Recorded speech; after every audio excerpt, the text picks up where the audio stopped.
अर्थशास्त्र, मेगास्थनीज इंडिका और Mauryan addicts, Ashokan addicts, ये तीन मेजर सोर्स हमें एक एम्पायर की पिक्चर देते हैं। अब तक हमने महाजनपद देखे थे। महाजनपद एक होमोजीनियस कल्चरल एंटिटी पे रूल करते थे। सेम भाषा थी, सेम संस्कृति थी, सेम लोग थे, तो वहां रूल करना आसान था। लेकिन एक एम्पायर, किंगडम, मतलब महाजनपद से अलग था। एक एम्पायर उस क्षेत्र पे अपना प्रभुत्व, अपना स्वामित्व स्थापित करता है जहां के लोगों की संस्कृति दूसरी है, वहां के लोगों की भाषा दूसरी है, उनके रहने का तरीका दूसरा है। मौर्यन साम्राज्य, मौर्यन एम्पायर 322 बीसी से लेके 185 बीसी तक एक पॉलिटिकल ऑर्गेनाइजेशन था जो ऐसे क्षेत्रों पर रूल करता था, जो ऐसे क्षेत्रों पर उसने अपना स्वामित्व स्थापित किया था जहां की संस्कृति और भाषा बहुत अलग थी।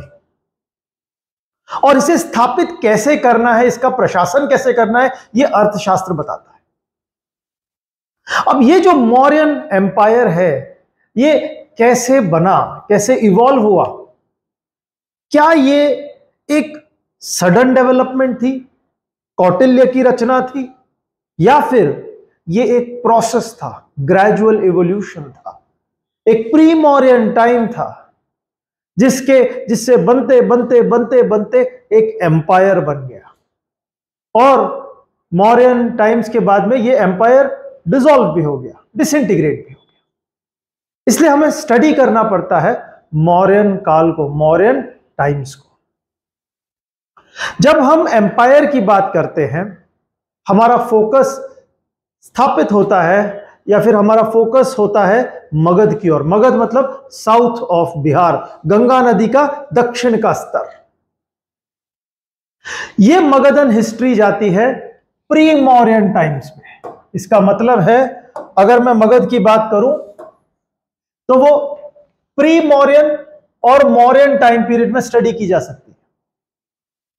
प्री मौर्यन टाइम पीरियड का कार्यकाल है 544 BC up till 322 BC. 544 BC में, प्री मौर्यन काल में, सबसे पहले आई थी हर्यंका डायनेस्टी जो 544 से लेके 413 बीसी तक रूल करती है। तो हम देखते हैं कि प्री मौर्यन टाइम पीरियड की अगर हम बात करें तो वो 4 हिस्सों में डिवाइडेड है। सबसे पहले है हर्यंका डायनेस्टी, उसके बाद है शिशुनाग, और उसके बाद है नंदा। अगर मैं हर्यंका डायनेस्टी की बात करता हूं तो हर्यंका डायनेस्टी का टाइम पीरियड है, हर्यंका डायनेस्टी ये सबसे पहली रिकॉर्डेड डायनेस्टी है। तो इस पर्टिकुलर डायनेस्टी का टाइम पीरियड माना जाता है 544 टू 413 बीसी। और अगर हम शिशुनाग डायनेस्टी की बात करें तो वो उसका कार्यकाल जाता है 413 टू 345 बीसी। और नंदा डायनेस्टी की बात करें तो इसका कार्यकाल जाता है 345 टू 321 बीसी।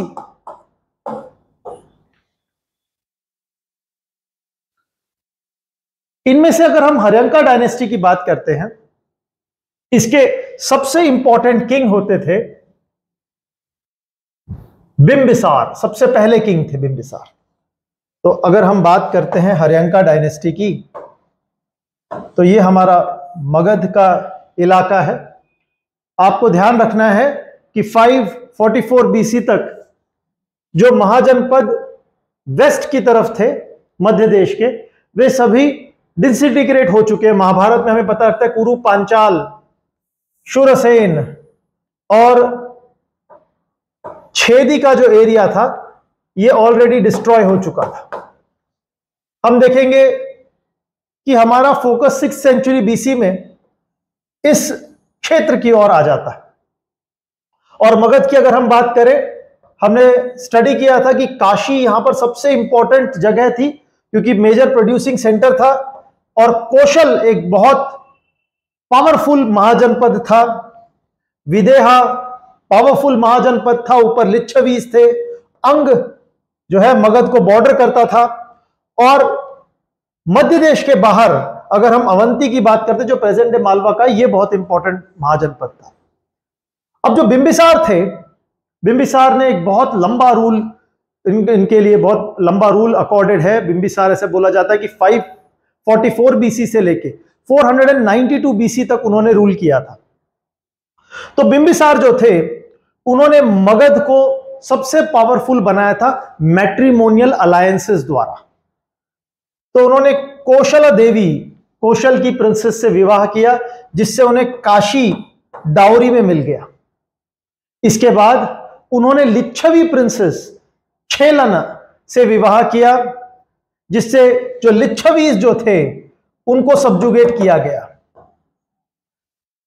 उन्होंने वासावी जो विदेहा प्रिंसेस है उनसे विवाह किया, अंग को कॉन्कर किया, और मध्य देश की राजकुमारी खेमा से विवाह किया।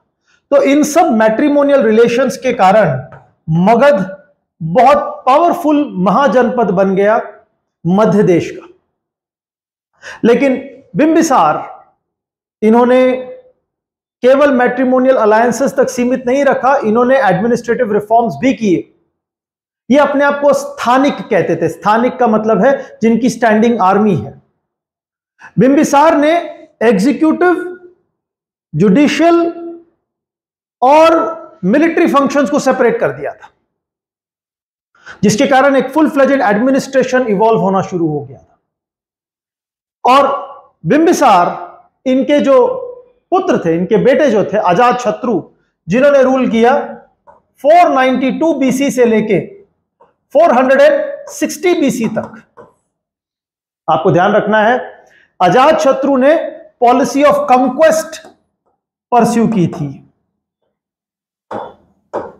इसका मतलब यह है, हर्यंका डायनेस्टी के सबसे पहले जो शासक थे बिंबिसार, बिंबिसार ने मैट्रिमोनियल अलायंसेस द्वारा मगध को मजबूत किया, लेकिन जो उनके पुत्र थे अजातशत्रु, उन्होंने पॉलिसी ऑफ कंक्वेस्ट, वॉरफेयर किया। तो अजातशत्रु जो है, उन्होंने कौशल को हराया। कहानी ये जाती है कि बिंबिसार की डेथ के बाद प्रसन्नजीत ने काशी वापस ले ली थी। इसके बाद अजातशत्रु ने प्रसन्नजीत को हराया, और फिर प्रसन्नजीत ने अपनी डॉटर का विवाह अजातशत्रु के साथ कर दिया, और फिर काशी वापस मगध के पास चली गई। लिच्छवीस के लिए अजातशत्रु ने वत्सकार को भेजा ताकि लिच्छवीस के बीच में फूट डाली जा सके, और उसके बाद उन्होंने लिच्छवीस को हरा दिया। विदेहा को हराया अजातशत्रु ने। इनफैक्ट अजातशत्रु एक शासक थे जिनके पास रथ मुशिक और महाशील कंठक नामक 2 डिवाइसेस होते थे। ये मिलिट्री डिवाइसेस थे, वेपन्स थे उनके, जिससे उन्हें वॉरफेयर में बहुत जीत हासिल होती थी। आपको याद रखना है, अजातशत्रु के कार्यकाल में गौतम बुद्ध का परिनिर्वाण हुआ था 483 बीसी में, और अजातशत्रु ने फर्स्ट बुद्धिस्ट काउंसिल कन्वेन की थी। तो अजातशत्रु का कार्यकाल बहुत महत्वपूर्ण है। इस वक्त मगध की कैपिटल राजगृह थी। अजातशत्रु के बाद उदयीन मगध के राजा बने, और उदयीन ने कैपिटल जो है मगध की, वो पाटलिपुत्र, प्रेजेंट डे पटना में शिफ्ट कर दी। तो इस तरह से हर्यंका डायनेस्टी जिसने रूल किया 544 से लेके 413 बीसी तक, हमने देखा कि उन्होंने मगध को एक बहुत पावरफुल महाजनपद बना दिया पूरे मध्य देश में। नाग दशक जो थे, वे आखिरी रूलर थे हर्यंका डायनेस्टी के, जिन्हें उनके आर्मी जनरल शिशुनाग ने मार के सत्ता हड़प ली। और हर्यंका डायनेस्टी के बाद शिशुनाग डायनेस्टी ने अपना प्रभुत्व स्थापित किया। तो हम देखते हैं कि अब तक हमने स्टडी किया हर्यंका डायनेस्टी को, और हर्यंका डायनेस्टी में हमने देखा 554 टू 413 बीसी सबसे पहले थे बिंबिसार, अजातशत्रु और उदयन। एक इंपॉर्टेंट ये तीन रूलर्स आपको याद रखने हैं। Bimbisara for matrimonial relations, Ajatashatru for policy of conquest, और ऑल्सो हमने देखा कि अजातशत्रु के समय फर्स्ट बुद्धिस्ट काउंसिल भी कन्वीन की गई थी। उदयन जिन्होंने कैपिटल शिफ्ट की पाटलिपुत्र। और उसके बाद में जो नेक्स्ट इंपॉर्टेंट डायनेस्टी आती है उसे हम शिशुनाग डायनेस्टी कहते हैं, जिन्होंने रूल किया 413 से लेके 345 बीसी तक। इसमें शिशुनाग के जो डिसेंडेंट थे उनका नाम था काल अशोक। काल अशोक एक बहुत इंपॉर्टेंट रूलर है, क्योंकि उनके समय में सेकेंड बुद्धिस्ट काउंसिल कन्वीन की गई थी, और यह बुद्धिस्ट काउंसिल कन्वीन की गई थी वैशाली में। तो वैशाली में काल अशोक ने सेकेंड बुद्धिस्ट काउंसिल कन्वीन की, और शिशुनाग डायनेस्टी 345 बीसी तक एंड पर आ जाती है, और उन्हें सक्सीड करते हैं नंदा डायनेस्टी। नंद डायनेस्टी के सबसे पहले रूलर थे महापद्मनंद। महापद्मनंद अपने आप को सर्व क्षत्रियांतक कहते हैं, मतलब जिन्होंने सभी क्षत्रियों का खात्मा कर दिया था। महापद्मनंद ने रूल किया था 345 टू 329 बीसी तक। तो महापद्मनंद अपने आप को एक रट कहते हैं कि उनके वक्त सभी क्षत्रियों का सर्वनाश कर दिया गया था, और महापद्मनंद एक तरह से फर्स्ट मेजर इंपीरियल पावर भी माने जाते हैं। उनके पास एक बहुत स्टैंडिंग आर्मी होती थी, और उनके वंशज थे धनानंद, जो 329 बीसी से लेके 322 बीसी तक रूल करते हैं। धनानंद के टाइम पीरियड में आपको याद रखना है अलेक्जेंडर का इन्वेजन हुआ था 326 बीसी में। ज्यादा टाइमलाइन पर फोकस मत कीजिए, मत डोंट गो आफ्टर डेट्स आपको अपने आप याद हो जाएगी, पहले स्ट्रक्चर समझें। तो 326 बीसी में अलेक्जेंडर के इन्वेजन के बाद में हम देखते हैं चंद्रगुप्त मौर्य, कौटिल्य उनके गुरु के साथ नंदा डायनेस्टी का खात्मा कर देते हैं, और धनानंद की हार के बाद मौर्य डायनेस्टी की स्थापना करते हैं। तो अगर हम बात करते हैं एज ऑफ एम्पायर की, तो हम देखते हैं कि प्री मौर्यन टाइम पीरियड में तीन इंपॉर्टेंट डायनेस्टीज हैं, Haryanka dynasty, Shishunaga dynasty, Nanda dynasty. और उसके बाद में डायनेस्टी जो आती है वो है मौर्यन डायनेस्टी। देखिए, अगर हम मौर्यन या मगधन हिस्ट्री की बात करें, इसके बहुत सारे सोर्सेस हैं। आपको सेक्युलर सोर्सेस मिलेंगे, रिलीजियस सोर्सेस मिलेंगे, एंड ऑल्सो आर्कियोलॉजिकल सोर्सेस भी। जैसे मैं अगर रिलीजियस सोर्सेस की बात करूं, बुद्धिस्ट सोर्सेस हैं, दीपवंश, महावंश, अशोकवदन, मिलिंद पान्हा। जैन सोर्सेस हैं। उसके बाद में अगर हम लिटरेरी सोर्सेस की बात करें, विशाख दत्त, इनका प्ले है मुद्र राक्षस। इसके अलावा अगर हम अर्थशास्त्र, मेगास्थनीज इंडिका की बात करते हैं, तो ये भी बहुत इंपॉर्टेंट सोर्सेस है। हमें आर्कियोलॉजिकल सोर्सेस, इंस्क्रिप्शंस मिलते हैं Mauryan rock addicts, Ashokan rock addicts द्वारा। आर्कियोलॉजी में नदन ब्लैक पॉलिश्ड वेयर एक बहुत इंपॉर्टेंट सोर्स है, कॉइनेज है, न्यूमिस्मैटिक्स है। तो अगर हम बात करते हैं इस मौर्यन टाइम पीरियड की, ये एक बहुत इंपॉर्टेंट कार्यकाल है जो प्री मौर्यन टाइम्स को सक्सीड करता है, और एम्पायर फॉर्मेशन होता है मौर्यन टाइम पीरियड में।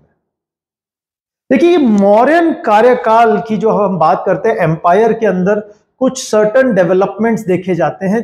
बिफोर वी स्टडी, इससे पहले कि हम मौर्यन कार्यकाल को स्टडी करें, हम एक बार इनके बेसिक कैरेक्टरिस्टिक फीचर समझ लेते हैं। देखिए, सोशली अगर मैं बात करता हूं तो मौर्यन टाइम पीरियड में improvement of social status of Vysya and शूद्र देखने के लिए मिलता है। देखिए, अगर हम वैदिक एज की बात करते हैं, वैदिक एज में वैश्य और शूद्र इनकी पोजीशन बहुत खराब थी।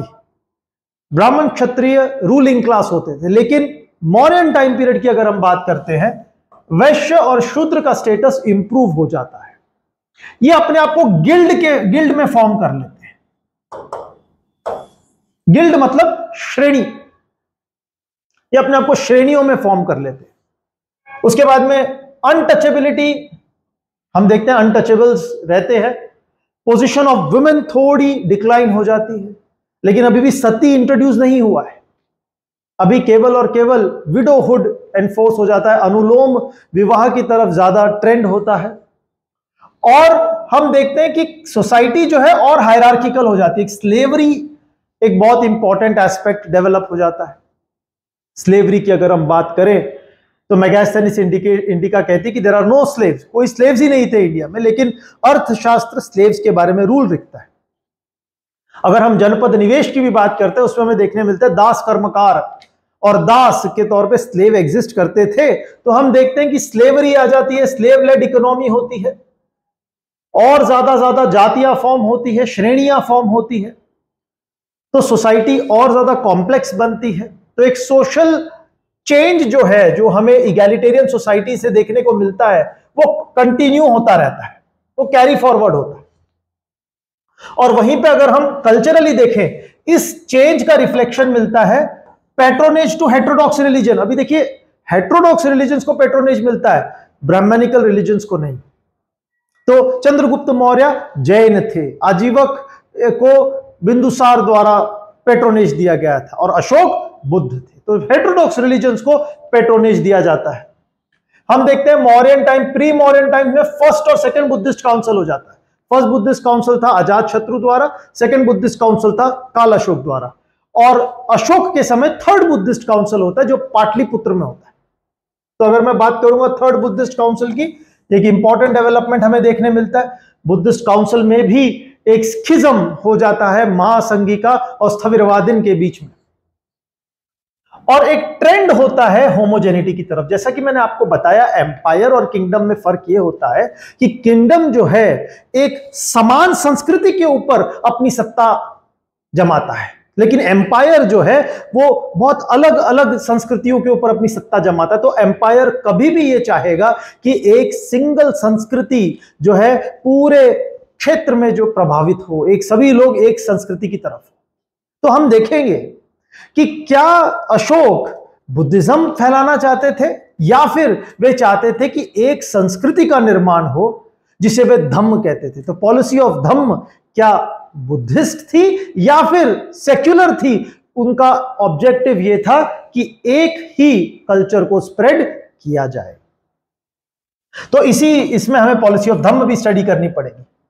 अब हम इकोनॉमी की बात करेंगे तो हम देखेंगे कि प्राइवेट प्रॉपर्टी के साथ साथ जो मॉडर्न एम्पायर है वो भी इंपॉर्टेंट रोल प्ले करता है मोड ऑफ प्रोडक्शन में।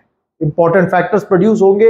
हम देंगे मॉडर्न इकोनॉमी खुद जो है एग्रीकल्चर को बढ़ावा देगी, और अध्यक्ष ये एक बहुत बड़ा रोल निभाएंगे। देखिए, अध्यक्ष और प्राइवेट प्रॉपर्टी में समझ लीजिए कि जो प्रोडक्शन था मौर्यन कार्यकाल में, ये होगा गृहपति द्वारा, ये होगा श्रेणियों द्वारा, ये होगा कर्मकारों द्वारा, और ये होगा अध्यक्ष की अध्यक्षता में भी। अध्यक्ष जो वो होते थे जो कि मौर्यन एम्पायर के अंदर काम करते थे, और उनको जो है सैलरी दी जाती थी अर्थशास्त्र के मुताबिक। तो हम देखेंगे एग्रीकल्चर में, प्रोडक्शन में प्राइवेट सेक्टर के साथ साथ मौर्यन एम्पायर भी पार्टिसिपेट करेगा। और एक ट्रेड एंड कॉमर्स की भी बात करते हैं, क्योंकि मोनेटाइजेशन हो जाता है, एक करेंसी और कॉइनेज आएगी, टैक्सेस हमें पता लगता है। तो एक मौर्यन एम्पायर के टाइम में हम देखते हैं कि बहुत ज्यादा कॉम्प्लेक्स इकोनॉमी हो जाती है। उत्तर पथ दक्षिण पथ में व्यापार होना शुरू हो जाता है। तो इन सब डेवलपमेंट के साथ साथ हम देखते हैं कि स्तूप बिल्डिंग एक्टिविटी जो एक कॉमन कल्चर की तरफ है, Mauryan art, royal patronage, ring wells एक बहुत बड़ी डेवलपमेंट होती है। रिंग वेल्स के द्वारा अब कुछ जगह जहां पर पहले सभ्यता भी नहीं थी, जहां पर लोग सेटल नहीं थे, वहां पर लोग सेटल होना शुरू हो जाते हैं। रिंग वेल एक बहुत इंपॉर्टेंट डेवलपमेंट है मौर्यन टाइम पीरियड में। और पॉलिटिकली हम देखेंगे कि मौर्यन टाइम पीरियड में चक्रवर्ती सम्राट का कंसेप्ट आ जाता है, जो एम्पायर बिल्डिंग के लिए बहुत आवश्यक था। सेंट्रलाइजेशन होती है, और कंसेप्ट ऑफ धम्म विजय आ जाता है अशोक का। अशोक कहते हैं धम्म विजय का मतलब क्या है कि अब वे पॉलिसी वो सॉफ्ट कल्चरल कन्क्वेस्ट की तरफ जाएंगे, कल्चरली कॉन्कर करना चाहते थे। और साप्तांग थ्योरी हम पढ़ेंगे, स्टेट की फुल फ्लेजेड स्टेट सिस्टम आ जाता है, आर्मी और administration of cities and empire. तो अगर हम बात करते हैं मौर्यन कार्यकाल की, तो हमें देखने मिलता है कि उसका एक स्वरूप जो है कुछ इस तरह का था कि सोशली और ज्यादा डाइवर्स और ज्यादा हायरार्किकल हो जाता है, कल्चरली हेटेरोडॉक्स रिलीजन और होमोजेनिटी की तरफ ट्रेंड होता है, और इकोनॉमिकली हम देखते हैं कि एक ब्लेंड होता है प्राइवेट प्रॉपर्टी और गवर्नमेंट मौर्यन एम्पायर के थ्रू। हम ये भी देखते हैं टेक्नोलॉजिकली इनोवेशंस होते हैं, और पॉलिटिकली हम देखते हैं कि एक ट्रेंड आ जाता है टुवर्ड्स एम्पायर बिल्डिंग प्रोसेस। इन सभी के थ्रू हम जाते हैं मौर्यन एम्पायर की ओर।